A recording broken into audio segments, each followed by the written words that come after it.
Olá pessoal, sejam bem-vindos. Nós somos da Rádio Solar e nós temos aqui como uma proposta falar sobre temas relacionados às nossas áreas de interesse, de atuação, passando por temas da engenharia, da psicologia, da comunicação e do direito. E esperamos que gostem.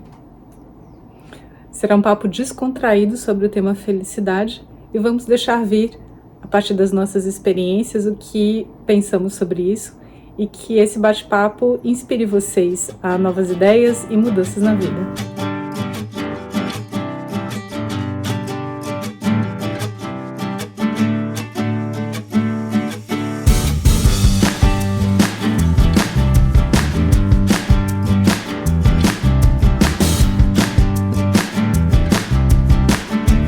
Gosto muito da maneira como você escolhe começar, e eu copiei um pouquinho só, que é falar sobre a palavra, né? Então a gente pode dar um start aqui. Você já tinha trazido um pouco, né? Eu encontrei aqui a felicidade, né? Vem do latim e relacionada à palavra felix, que significa fértil, próspero, fecundo. Então seria muito mais a capacidade de dar frutos e prosperar e estar em harmonia com a vida. É uma condição, é um estado, né? Ela se difere de outras palavrinhas aqui que eu anotei, como prazer, bem-estar, outras coisas, né? É uma condição de vitalidade, abundância e realização. E é incrível como esse tema está sendo...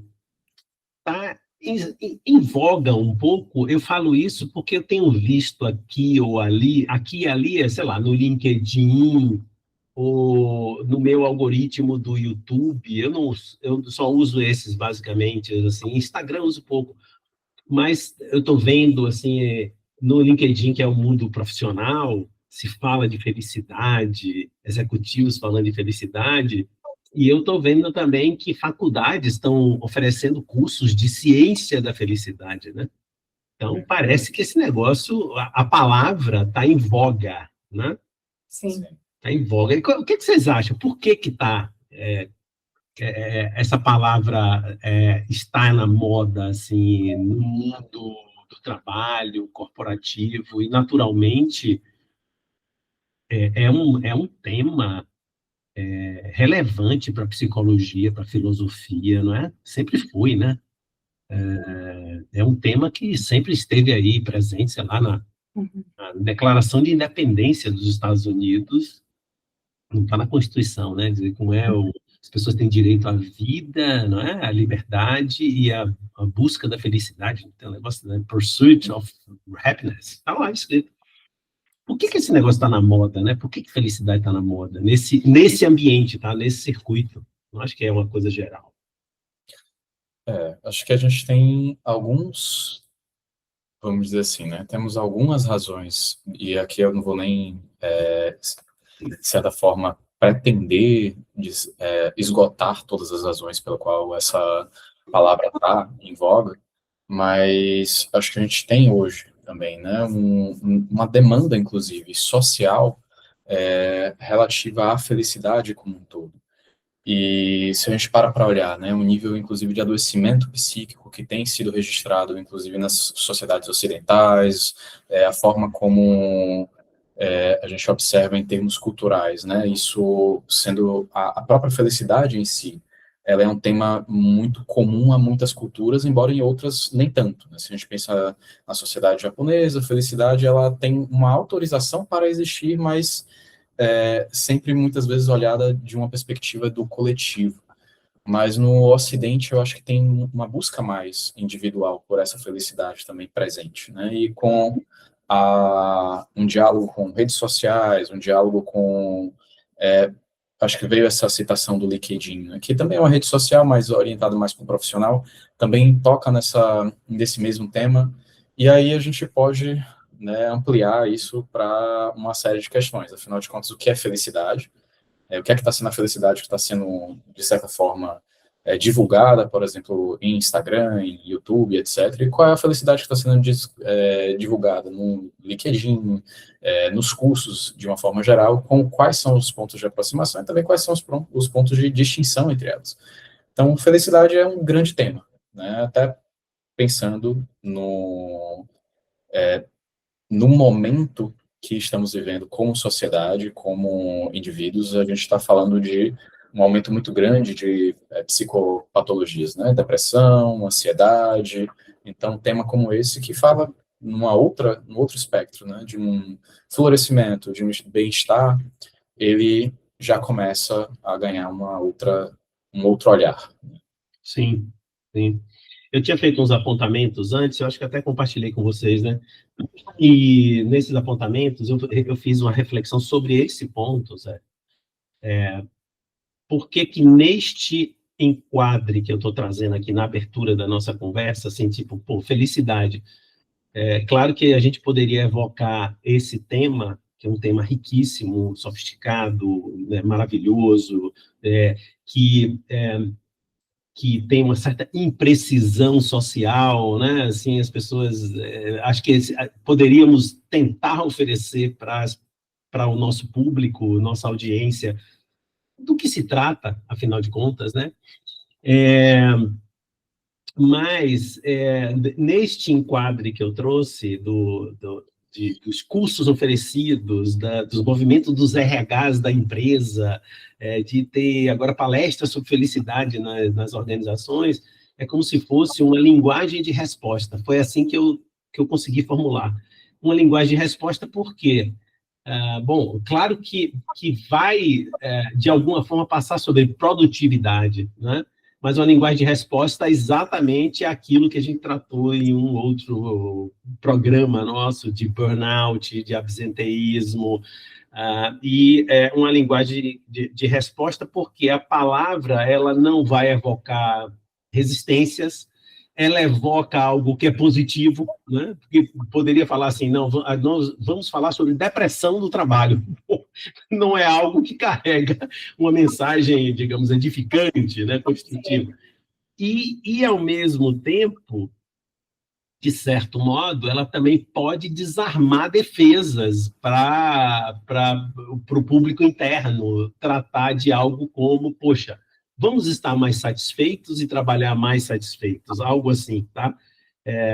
Eu não quero seguir tão adiante na nossa conversa nessa linha, mas só dando resposta a mim mesmo quando eu evoquei esse é como se a palavra felicidade fosse uma chave para algo apropriado para colocar nas organizações, e aí os cursos devem ser ligados, esses tais cursos de ciência da felicidade provavelmente são ligados à formação de administradores, RH e coisas dessa natureza, como uma chave para evocar uma abordagem de busca de, digamos, de construção de ambientes mais produtivos, mais saudáveis, menos absenteísmo, menos depressão. Sim, sim.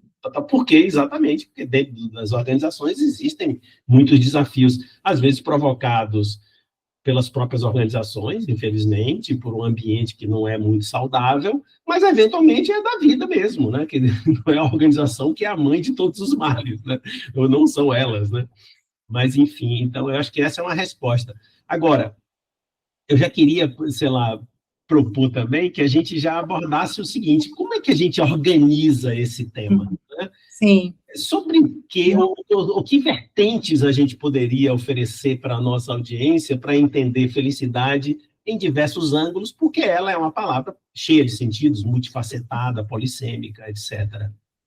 Eu pensei em 3 eixos aqui, só sugestão, porque a gente trabalha com a psicologia integrativa, então a gente tem o respeito por todas as abordagens, né? Uhum. Então, eu pensei na psicologia positiva, pensamos, né, na Gestalt e na psicossíntese, né? Então, eu pensei aqui em começar só trazendo algumas diferenciações, né? Como você colocou, Cláudio, desconforto pode mover as pessoas, né? O desconforto pode fazer uma pessoa querer se desenvolver, superar coisas, ou até estar mais motivada a, digamos, aprender coisas novas ou se superar. Mas o desconforto em excesso, ele já é um mal-estar, né? E aí ele já toca num sentimento de infelicidade, né? Numa sensação de infelicidade. Então, talvez esses cursos e todas essas propostas sejam uma tentativa também de acalmar um pouco uma sociedade que tende a muita inquietação e a um desconforto que muitas vezes é um desconforto do mal-estar, né? Não sempre, claro, obviamente, mas existem muitas, digamos, evidências, né, de muitas pessoas se sentindo mal e tudo mais. Sim. Mas eu vou fazer uma diferenciação básica aqui, né? A diferença entre prazer, alegria e felicidade, né? É muito simples, mas, na verdade, a nossa sociedade pode confundir as coisas. Como se a busca pelo prazer, ela é contínua, a alegria como se fosse a emoção mais desejada. E o que é a felicidade, então? Né? Ela é muito diferente dessas duas outras. O prazer seria a sensação imediata, né, fisiológica, que tem um pico, né, como um orgasmo, como uma epifania, né, comer uma coisa gostosa, sentir muito alegre numa festa, ter uma sensação muito boa, afetiva, mas isso sobe numa onda e desce. Então, o prazer, naturalmente, nem faz bem o prazer ininterrupto, mas algumas pessoas vão tentar prolongar ele à exaustão, e isso traz mal-estar, né? Então, o prazer em doses moderadas é muito bom, faz muito bem. Mas ele é diferente também da alegria. A alegria já é uma emoção que nos toca positivamente, ela é uma emoção que dilata, né? Ela expande, move o peito, o riso, o olhar. Agora, ela também é momentânea, né? Ela passa. E a felicidade, ela seria um estado de vitalidade mais constante. Não é nem uma vitalidade necessariamente corporal, a pessoa pode ter um estado interno, uma condução interna que traz uma forma mais feliz de lidar com a vida e reagir a ela, e mesmo quando não está se sentindo bem, a pessoa mantém esse eixo. Né? Acho que a felicidade está relacionada à sabedoria, inevitavelmente, e tem uma coisa que acho que na nossa civilização se perde muito, que é a falta de moderação, né, nesses dois estados, tanto do prazer quanto da alegria, né? A busca incessante por essas sensações, elas, ao invés de aproximar da felicidade, elas podem afastar. Que a gente também precisa de descanso, a gente precisa dos momentos de calma, de reflexão, momentos de outros sentimentos, né, que não sejam alegria. Até aí, vou parar um pouquinho para ouvir vocês. É legal que a gente está aqui gravando na quarta-feira de cinzas. Ah, sim. Né? As cinzas voltaremos, né? Os cristãos fazem uma marca de cinza, que os praticantes, né, católicos fazem uma marca de cinza. E é exatamente pós dias de imoderação. Né? Como é que diz a música clássica da MPB brasileira, que é o ano inteiro, né? Você trabalha o ano inteiro para alguns dias de alegria, ou para um momento de alegria na avenida, não tem um negócio desse? Não estou lembrando agora. Então, é exatamente engraçado, né? Porque a gente está aqui gravando nesse dia, e é exatamente, você trouxe a palavra moderação, exatamente depois de uma grande farra, onde seria uma espécie de símbolo máximo da nossa cultura, desta felicidade, da vertente da alegria, não tem moderação, beber até cair, passar mal, né, e produzir até o contrário desse sentido. Né? É interessante, isso é algo bem presente.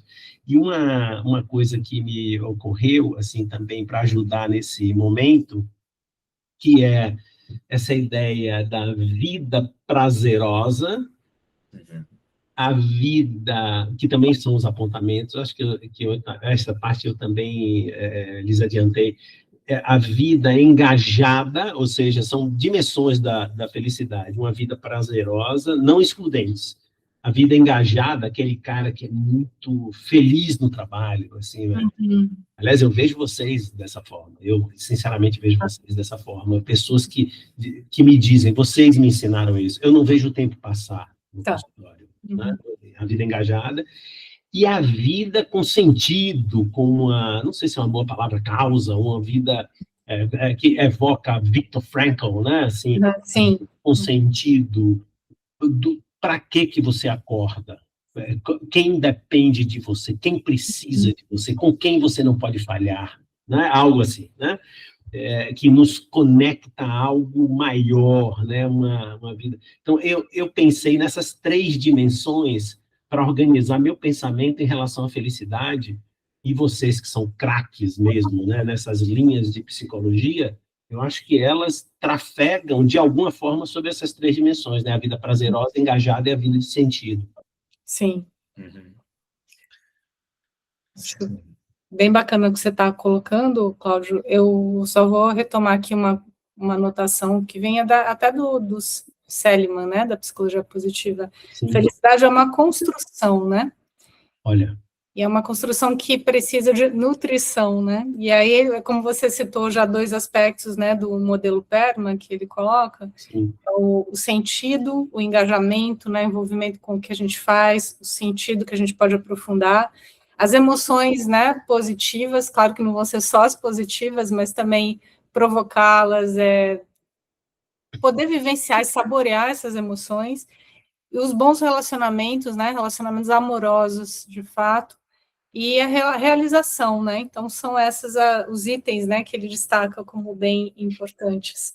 E essa forma, né, Zé, que pode parecer até um pouco esquemática, talvez seja, né? A gente tem que tomar cuidado aqui na nossa conversa, porque eu acredito que nenhum de nós três, pelo menos, a gente se esforça para não achar que a vida é tão assim esquemática, não é, né?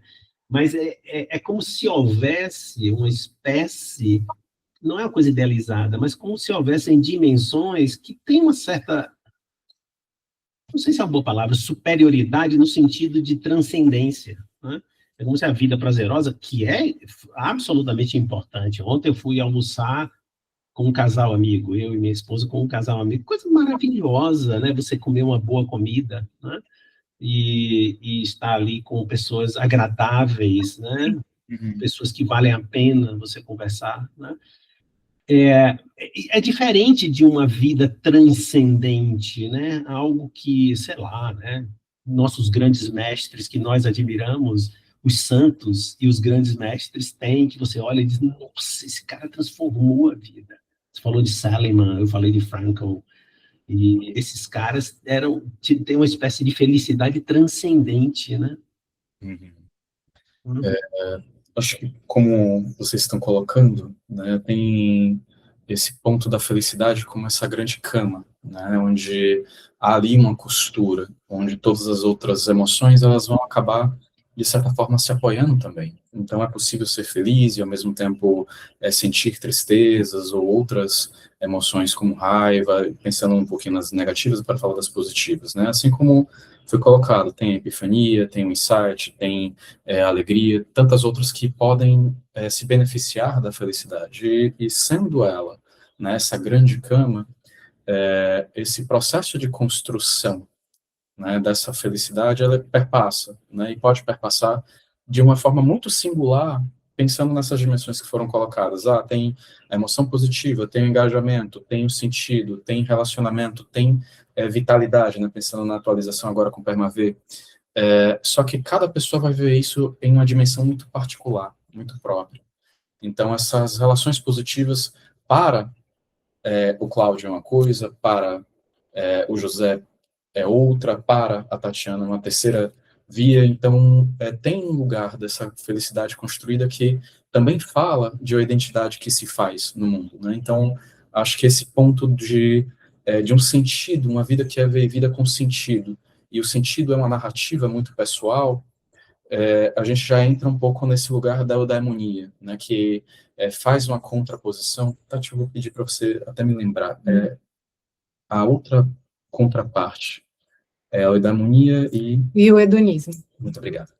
Que faz uma contraposição ao hedonismo que está muito relacionado a essa dimensão do prazer, sim, só que prazer pelo prazer, né? Então, se a gente para olhar nesses comparativos, no hedonismo você vai ter pessoas, muitas vezes, registrando mais pontos de felicidade, contudo, né, aqueles indivíduos que se afiliam mais à eudaimonia, né, essa busca de um sentido, ao viver de uma forma com sentido, com propósito, em que pese inicialmente elas marquem menos nas pesquisas de felicidade, nos testes, ao longo da vida, quando elas entram nesse lugar, né, de estar vivendo o próprio propósito, o próprio sentido, elas marcam um nível de felicidade muito maior, né? Então, tem uma cama que sendo costurada, né, com esse sentido, com esse engajamento, até pensando nesse lado mais transcendente, né, que vai para além de si, vai para transbordar, inclusive, para o social ou para a natureza, para outras dimensões, que vai muito além do que somente a dimensão do prazer é capaz de alcançar. Então, acho que felicidade é um termo que ele é profundo, ele é complexo e abarca muita coisa. Para quem está nos ouvindo, só isso fazer uma breve explicação aqui do que é hedonismo e eudaimonia, né? Porque para algumas pessoas é óbvio, para outras ainda não é conhecido. O hedonismo seria o que a gente falou, né? Da busca pelo prazer, seja o prazer do conforto físico ou sensações boas, confortáveis, como do propósito, né? Do próprio propósito da vida. Só que quando não há possibilidade de manter isso de maneira constante, o que é que segura, né, o bem-estar interior ou a serenidade interior? A eudaimonia, ela surge no momento grego, né, onde os próprios gregos estavam muito desanimados e muito sem esperança em relação a se tornarem um grande império, coisas assim. Havia uma crise de falta de poder, né, eles estavam se sentindo frágeis. E a eudaimonia é uma busca pelas virtudes, pelas pessoas sentirem significado na vida, desenvolvendo as virtudes, como o José colocou. E isso pode ser até mais profundamente prazeroso, no sentido mais difícil de explicar para quem segue o caminho só do prazer físico, porque tem muita beleza nas virtudes, né?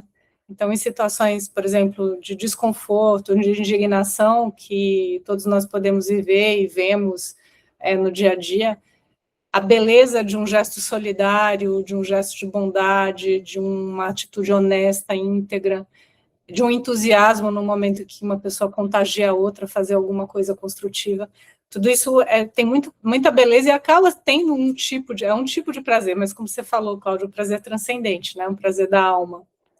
Faz uma diferenciação importante. Excelente.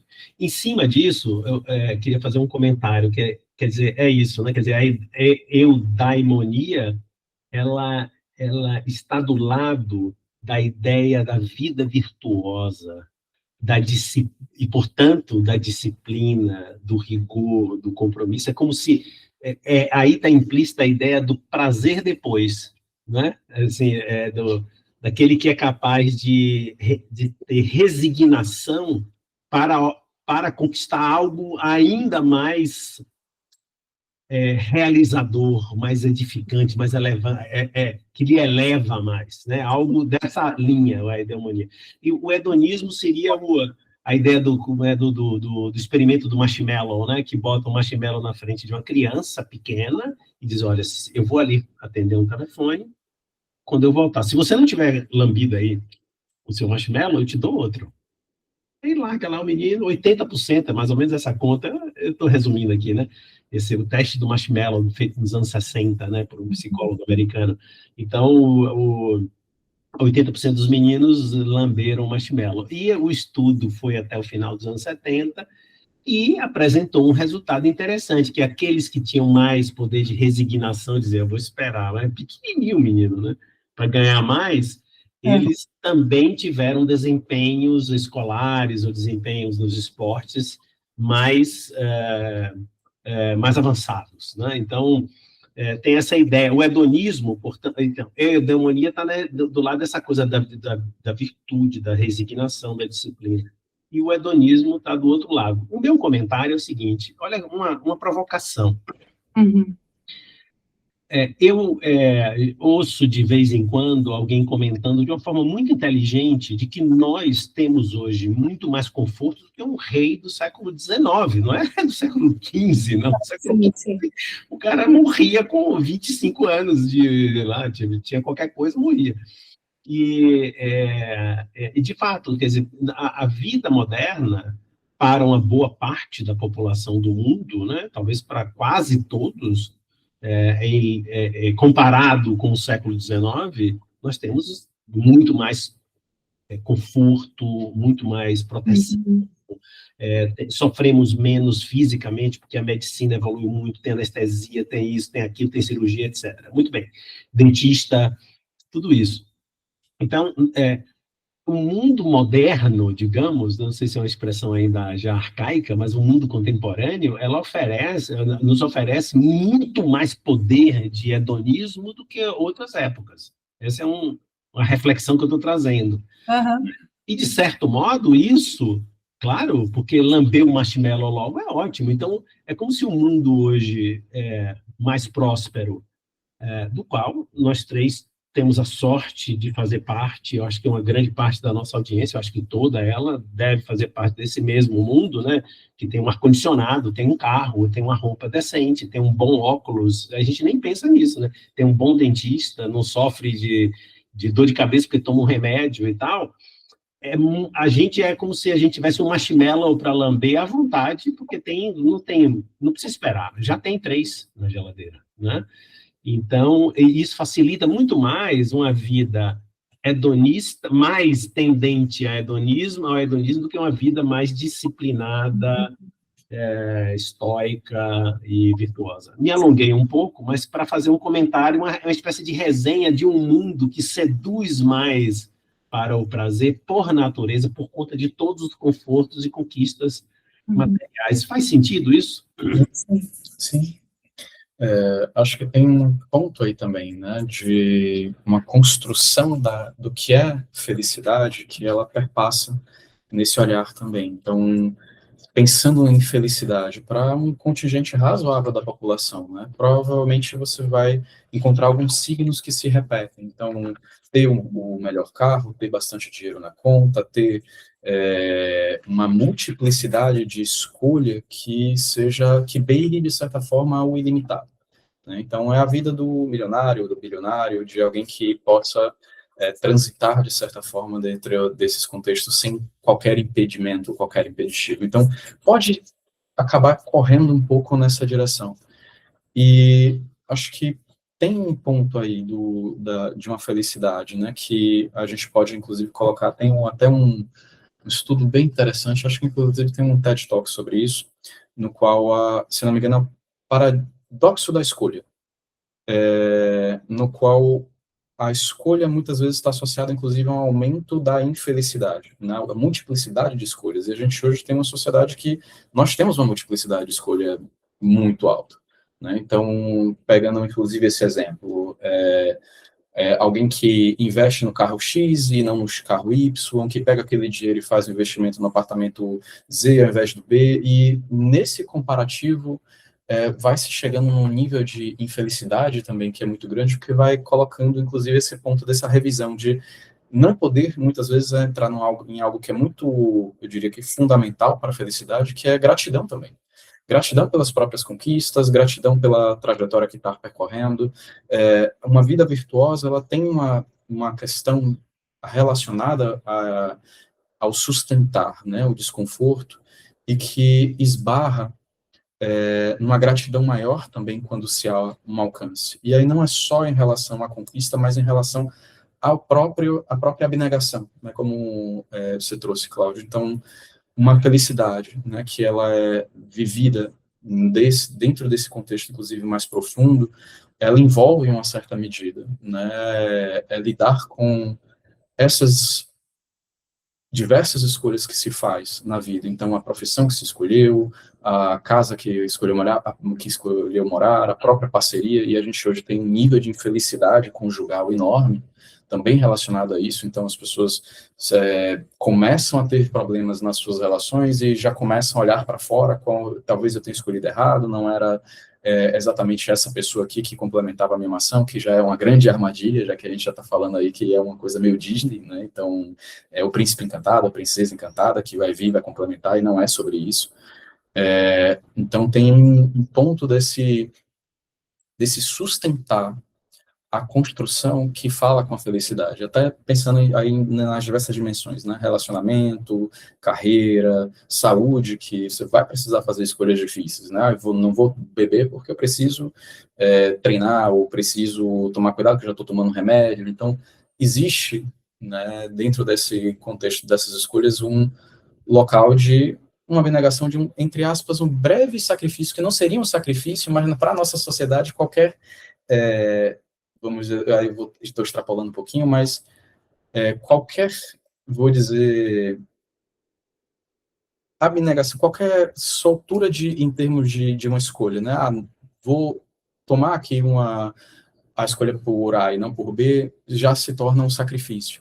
Ainda nesse tema, né, tem uma expressão do inglês que eu acho interessante, que é o take for granted, né, que a gente acaba pegando um pouco isso quando você trouxe, né, Cláudio, sobre estarmos hoje com muito mais luxo, muito mais conforto que os reis do século XIX, e um lugar, né, de tomar isso como garantido, como basal, que parece que suga, né, esse olhar mais grato por essas coisas, que pode parecer muito simples ou simplório para uma pessoa, mas que para uma outra que não teve esse acesso, que de alguma forma, né, tem, até em termos comparativos, uma vida muito mais difícil, isso chega como um bálsamo também.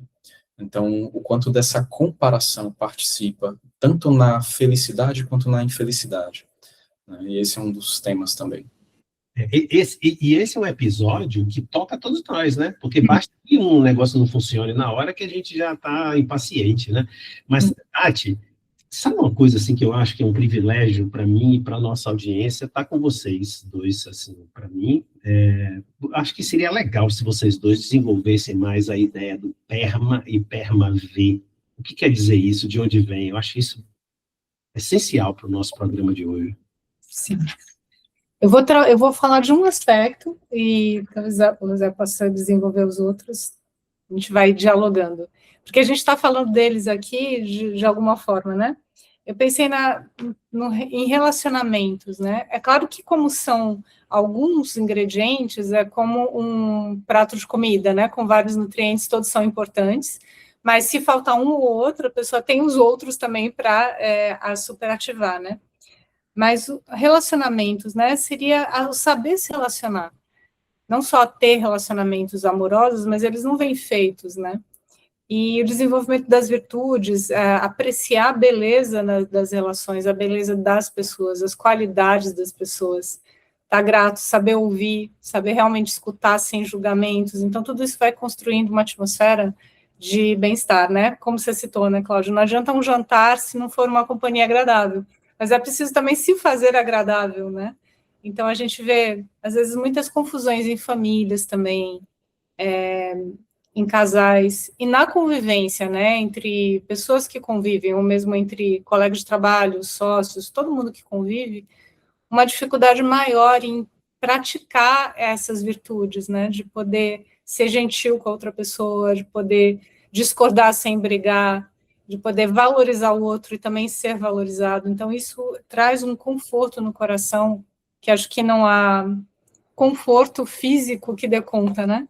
Se uma pessoa está cercada de conforto, mas com pessoas que não estão trocando uma energia amorosa, de reconhecimento, de cuidado, de valorização, é muito difícil manter o prazer físico também, né, nisso. Então, esse é o primeiro aspecto que eu gostaria de ampliar. Quer colocar? Acho que PERMA-V é um construto relativamente recente, né, na psicologia. Foi adicionado o V, que é a vitalidade, né, pensando hoje em dia, mais recentemente. Só que é um construto que está sendo colocado muito também como um grande apoio, né, para a construção dessa vida mais feliz, para algo que tem sido como um grande fundamento da psicologia positiva, inclusive como pesquisa, que é esse estado de florescimento. Né? Então, o que é o PERMA-V? Né? Numa tradução mais literal, a gente estaria colocando aqui algumas 6 dimensões, né? Inicialmente 5, que seriam as emoções positivas, o engajamento, relacionamentos positivos, o sentido, a realização e a vitalidade. E aí, mergulhando um pouquinho mais, né, em cada um deles, quando a gente fala de emoções positivas, de fato, ter esse cultivo, esse espaço onde existe ali, nós vamos ser atravessados, né, e nós somos humanos, então, seremos atravessados por emoções positivas e negativas. Agora, se a gente tem, né, ao longo da vida, ao longo da experiência, de estar vivo, uma maioria, né, uma constância maior das emoções positivas, então, isso, de uma certa forma, reverbera também na forma como estamos no mundo. Então, emoções positivas como um dos eixos, né? o engajamento que está muito relacionado a esse, de certa forma, vou colocar até um entusiasmo, né, com a vida. Então, com o trabalho, com a relação, com o dia a dia. Então, sentir-se, de certa forma, conectado e entusiasmado com essa experiência de estar vivo. Então, a pessoa que acorda e fala, poxa, que bom que eu vou acordar, vou para a minha academia treinar, ou vou para o trabalho, ou vou encontrar meu amigo, minha esposa. Então, tem esse engajamento, esse entusiasmo como um ponto aí fundamental também. Né? Claro que quando a gente fala no Permaver, a gente está dizendo que precisa ter todos ao mesmo tempo lá no... Não, mas é uma busca, né? E pensando na construção da felicidade, a gente está falando de investir nessas áreas. E prosseguindo, né? Relacionamentos positivos, como o Tati colocou, tem sido, dentre todos, aquele que tem até um TED bem interessante, a gente chegou a conversar sobre isso, Cláudio, que fala sobre quanto relacionamentos positivos ele impacta não só mais do que qualquer outra das outras dimensões, mas impacta positivamente na vida de um indivíduo nesse lugar, inclusive, de uma melhoria da saúde, uma melhoria do bem-estar, de uma vida bem vivida. Então, relacionamentos positivos, eles entram nesse lugar como um eixo fundamental. E aí a gente fala dos relacionamentos amorosos, que não necessariamente é o romântico, tem ali também os relacionamentos românticos, mas a gente está falando das amizades, a gente está falando dos relacionamentos afetivos amorosos, da forma como uma pessoa se relaciona, às vezes, com a família, se é melhor, se é pior. Então, relacionamentos, né, positivos de uma forma geral. Esse sentido, né, que a gente colocou também, né, desse lugar de dessa narrativa pessoal, o que é que eu paro para olhar na vida, qual o sentido, e aí a gente entra no Frankl, né, que é que ele coloca como fator fundamental, que é não esperar que a vida dê o sentido, mas o que esse indivíduo constrói para si como sentido de vida. Quer explicar um pouquinho quem é ele? Acho que você gostaria de trazer? Posso falar. Mas... Pode trazer. Tá.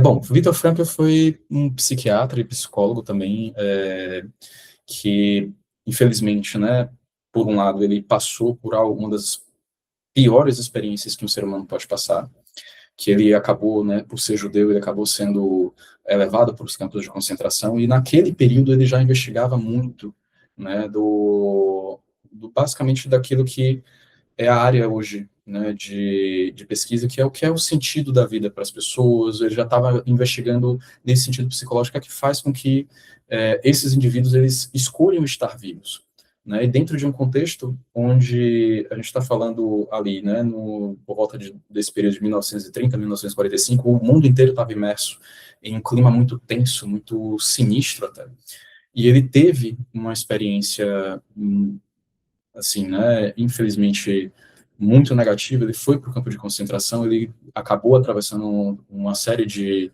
percalços lá, mas felizmente ao longo daquela trajetória, além dele sobreviver, ele foi, de dentro daquele espaço, ele foi procurando continuar a pesquisa que ele já vinha fazendo, né. Ele guardou consigo todos aqueles momentos como uma forma de questionar mais profundamente, afinal de contas, o que é que faz o ser humano, né? E, em uma certa medida, ele elaborou como resposta a isso, né, esse lugar do sentido, inclusive por conta do pós, né? Ele viu que muita gente atravessou, mas não sobreviveu ao pós-experiência. Pessoas que chegaram ao final do campo de concentração, foram para suas casas, souberam dos seus parceiros, dos seus familiares, se perceberam sozinhas no mundo de uma certa forma, e elas vieram de uma certa forma, ou abdicar, né, atirar a própria vida. Sucumbir mesmo, né? Sim.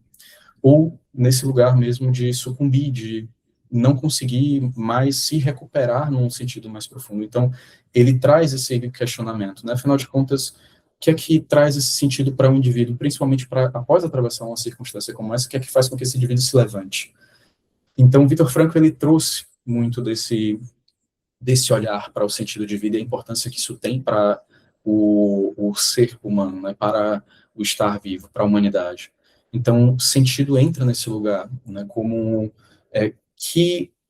o que eu quero fazer com essa vida que possuo, né, e aí acho que é muito importante porque é a forma como o indivíduo constrói esse sentido. Ele não está mais à mercê, mas ele escolhe dar.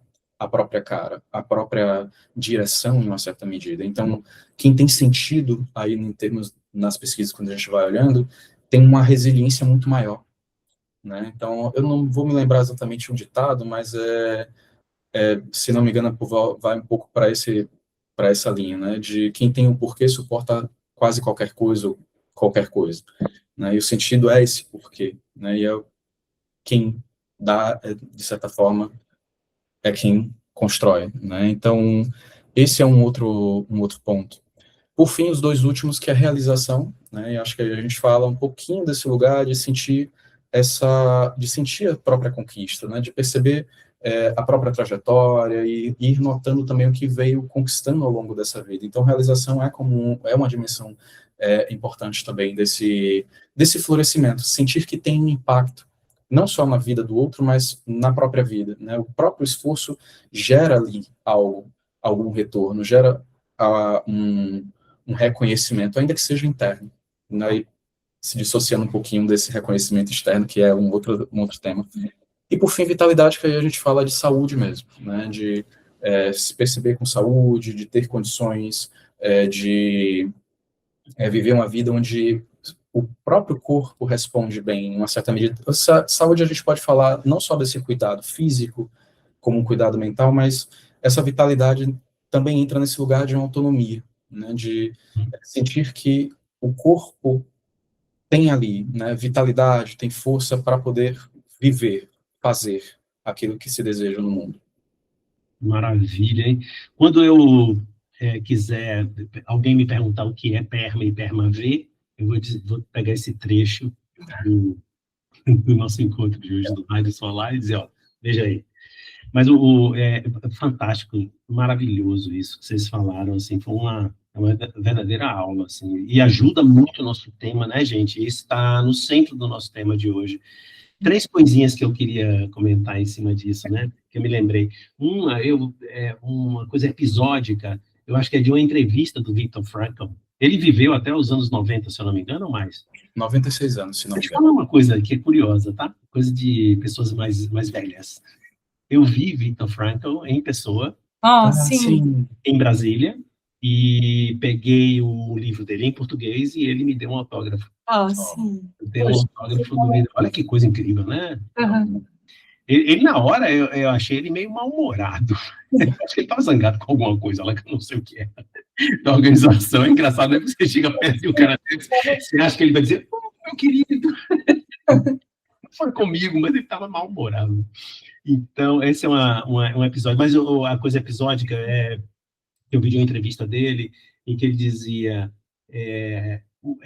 uma das coisas que chamavam a atenção, incomodavam ele, é de que uma certa psicologia moderna se centra na pergunta, como eu estou me sentindo hoje? E ele disse, esse é um dos grandes erros da modernidade, você acordar e pensar, como eu estou me sentindo? Isso vai corroendo, segundo ele, vai corroendo a pessoa e leva ela para um abismo profundo de depressão e de negatividade. A primeira pergunta que a gente deve fazer é o que é requerido de mim, o que é solicitado de mim hoje, o que é que eu tenho que fazer? E quem é que está precisando de mim hoje? O que é que eu preciso fazer? Né? Então, uma solicitação externa. Olha, esse é um comentário, tá? De passagem, tem muito a ver com o nosso papo de hoje. Sim. A outra coisa é uma indicação cinematográfica que é absolutamente magistral, do Ingmar Bergman, grande diretor sueco, maravilhoso. Alguns consideram o maior cineasta da história, o que não é uma disputa fácil de resolver, né? Só tem ali Fellini, John Ford, pouca coisa, né?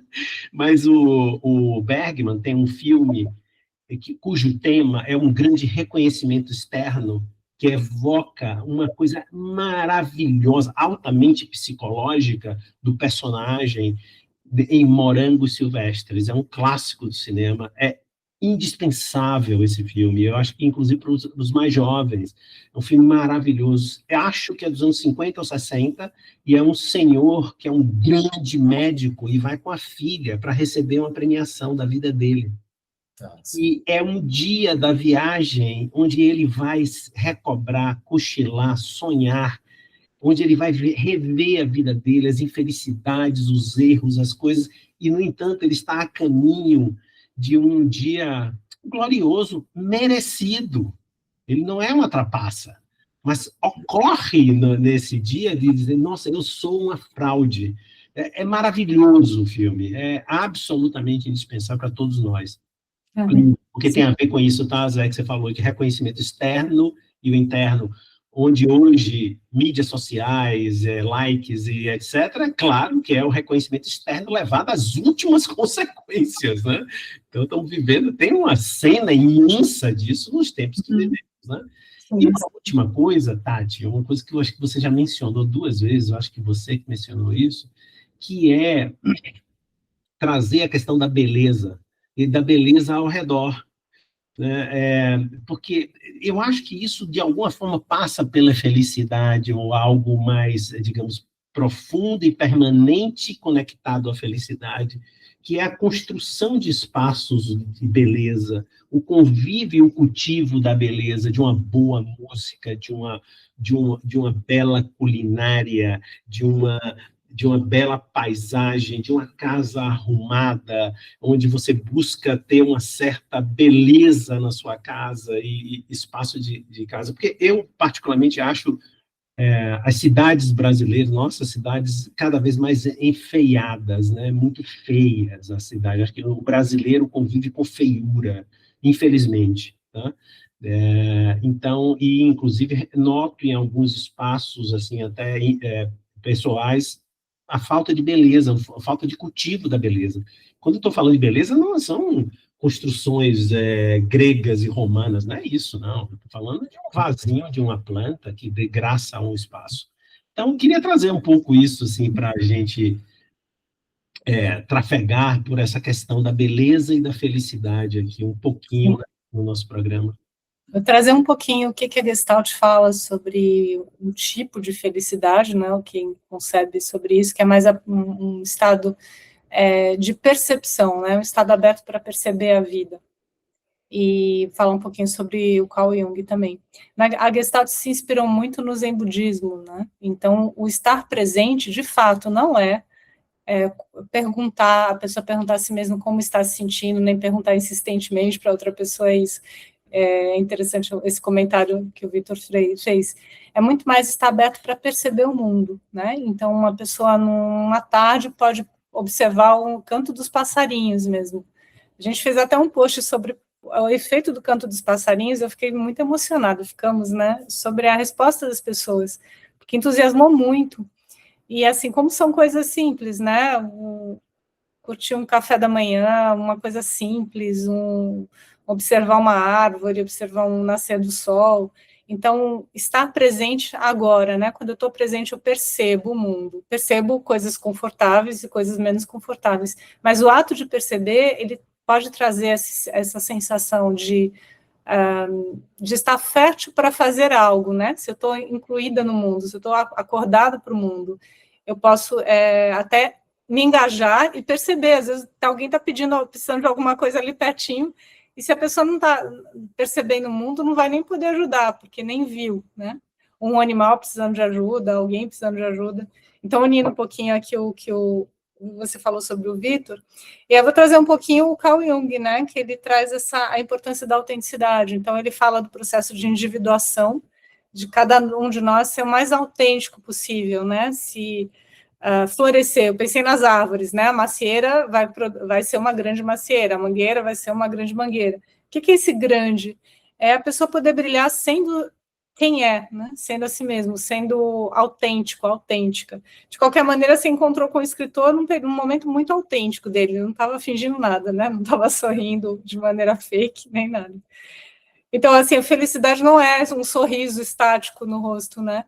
É um estado muito mais fluido, eu acho que até desobstruído de inautenticidade. Então, se uma pessoa pode estar presente, como a Gestalt prescreve, né, o awareness da Gestalt, estou presente, estou percebendo a configuração, respiro aqui nesse momento, e se a pessoa começa a ser mais autêntico ou autêntica, no sentido do que está realmente percebendo na vida, e poder, se não puder falar para os outros, pelo menos reconhecer aquilo que está realmente percebendo, suas próprias opiniões, gostos. Isso não gera uma obstrução, né? Eu queria até falar um pouquinho sobre isso, sobre obstrução e felicidade. Pode parecer que não tem uma coisa a ver com a outra, mas eu pensei no seguinte: se a gente tem uma árvore, uma planta muito saudável, a seiva está chegando nessa planta, biólogos podem explicar isso muito melhor do que eu, mas de uma maneira fluida, de uma maneira saudável, assim como a nossa circulação sanguínea, né? Dado que a medicina chinesa interpreta a falta de saúde com obstrução, né? A acupuntura seria conseguir liberar as obstruções. E qual seria o trabalho que, para chegar nesse estado de felicidade, para essa planta ficar bonita e florescer? Evitar obstruções. Então, se uma pessoa mente para si mesmo, ou está fazendo uma coisa que detesta, mas finge, ou faz coisas que não são realmente corretas, que há uma incoerência entre o que a pessoa pensa e o que está fazendo, essas coisas vão gerando obstruções. Então, esse ato de cuidar de si todos os dias, né, cultivar o belo, cultivar a verdade, cultivar a autenticidade, traz como resultado uma planta bonita. Mesmo que as circunstâncias não sejam as mais favoráveis, mesmo que haja muita dificuldade e desafio.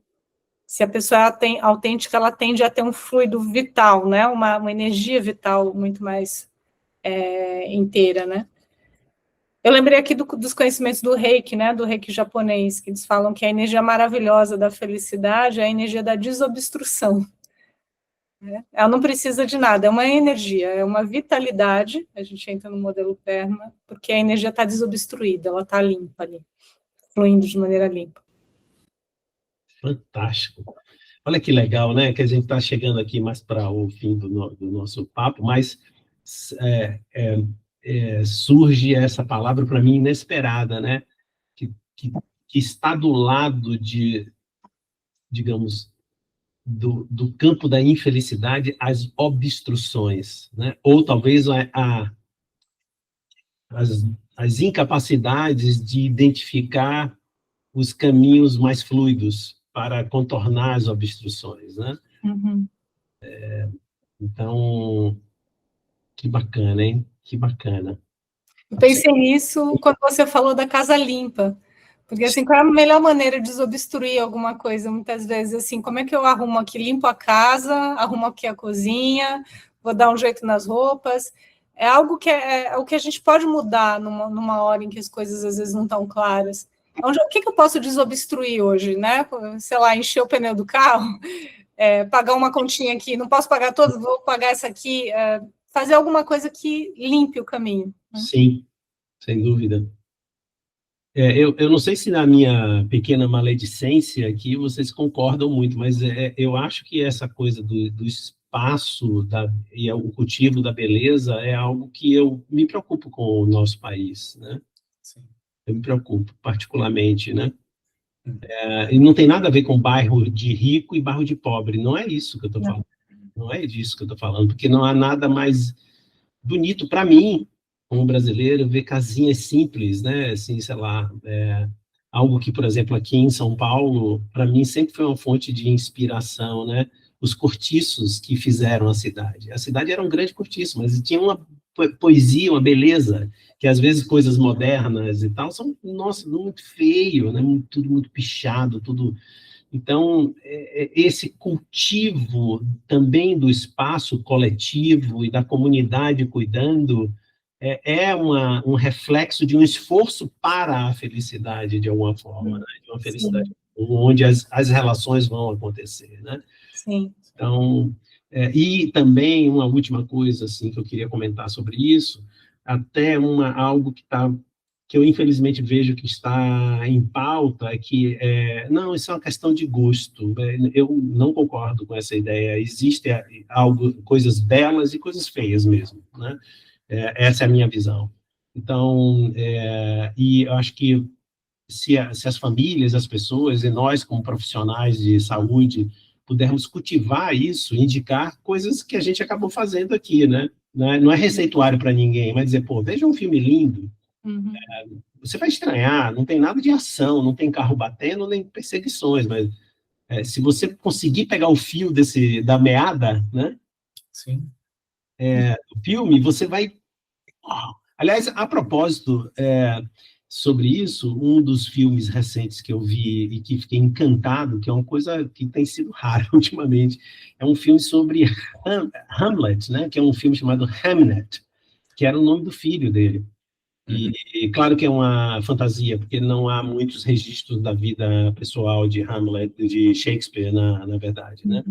Então, mas é uma fantasia absolutamente linda, uma coisa linda mesmo, eu recomendo, e tem a ver com isso, esse cultivo da beleza, de um amigo dizer para o outro, ó, vá comer aquela comida, vá passear naquela rua, você já viu aquela casa?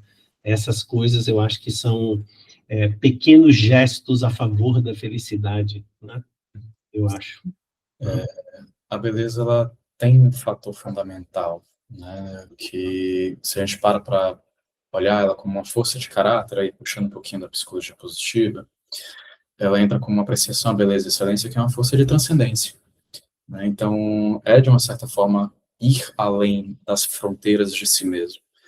E tem algo que é importante aí de colocar também. Se nós, escutando uma notícia ou vendo algo negativo, somos afetados, ficamos mais ansiosos, mais tristes, desanimados, inclusive com o futuro, seja do país, seja do mundo, a beleza ela também afeta, né? E aí a gente fala de uma qualidade que afeta pro positivo. Então a gente está muito acostumado a ser afetado por esse negativo, por esse brutal, né? Então a beleza acho que faz um excelente contraponto para essa brutalidade.